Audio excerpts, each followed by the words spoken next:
Ich begrüße Sie sehr herzlich zu meinem neuen Podcast. Liebe Angehörige der FAU, liebe Studis, meine sehr verehrten Damen und Herren. Nun sind 8 Wochen vergangen, seit wir ins virtuelle Semester gestartet sind. Das Sommersemester ist im vollen Gange und mittlerweile sind auch die ersten Präsenzprüfungen angelaufen. Hier noch ein dringender Appell an alle Studis: Verhaltet euch bitte vor und nach den Prüfungen vernünftig und verantwortungsvoll, haltet insbesondere die Hygienerichtlinien ein. Uns ist klar, es ist eine besondere Herausforderung, aktuell mit Kind zu studieren, gerade was die Betreuung betrifft. Auch hier versuchen wir weiter pragmatisch zu unterstützen. Bis zum Ende der Prüfungszeit am 21. Juni besteht noch die Möglichkeit, einen Antrag für ein Erziehungssemester im Sommer zu stellen. Und nicht nur das Sommersemester spielt für uns im Tagesgeschäft eine wichtige Rolle. Wir beschäftigen uns derzeit auch ganz massiv mit den Vorbereitungen für das kommende Wintersemester. Sie stellen die Universität vor ganz verschiedene Herausforderungen, angefangen von der digitalen Einschreibung bis hin zur Frage, in welcher Form die Lehre im Wintersemester stattfinden kann und stattfinden wird. Im Moment ist noch nicht klar, ob es ein Online-Semester geben wird oder ob wir eine Mischform zwischen Online und Präsenz wählen. Das hängt ganz entscheidend davon ab, wie sich die Corona-Pandemie in den nächsten Wochen und Monaten weiterentwickelt.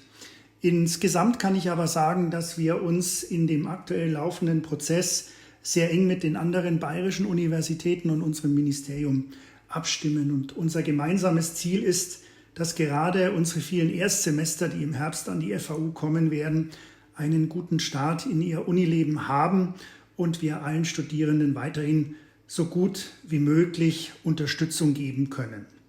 Ich kann all denjenigen, die die Online-Lehre kritisieren, auch versichern: Die FAU wird weiterhin eine Präsenzuniversität bleiben.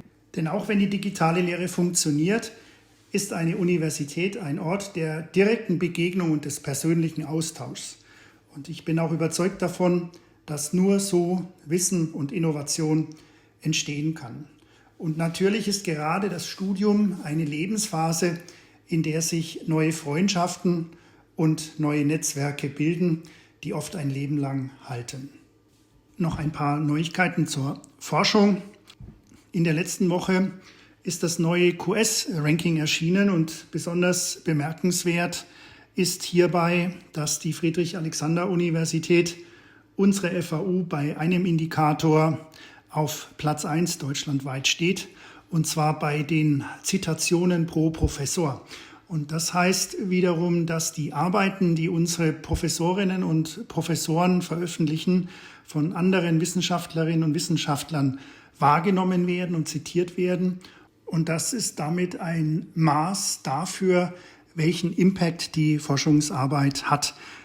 Das heißt also, die FAU ist eine der forschungsstärksten Universitäten und die wissenschaftlichen Arbeiten unserer Professorinnen und Professoren sind weltweit viel beachtet. Zum Abschluss möchte ich Sie noch auf ein interessantes Interview hinweisen, das ich in der letzten Woche geführt habe. Wer die Nachrichten verfolgt, dem wird klar: Die Corona-Pandemie führt zunehmend zu heftigen gesellschaftlichen Diskussionen um ganz grundlegende Rechte des Einzelnen. Darüber konnte ich mit meiner Kollegin Anousheh Farrahat aus dem Fachbereich Rechtswissenschaften in einem neuen Videotalk sprechen. Und dabei kamen übrigens ganz unterschiedliche Aspekte zur Sprache. Zum Beispiel haben wir darüber diskutiert, ob der Staat Grundrechte zugunsten des Rechts auf Leben und Gesundheit einschränken darf oder was schwerer wiegt, der Wille der Mehrheit oder die Interessen der Einzelnen. Hören Sie einfach mal rein über unseren YouTube-Kanal oder über unser Videoportal an der FAU. Und nun wünsche ich Ihnen einen reibungslosen Wochenstart. Alles Gute und bleiben Sie gesund.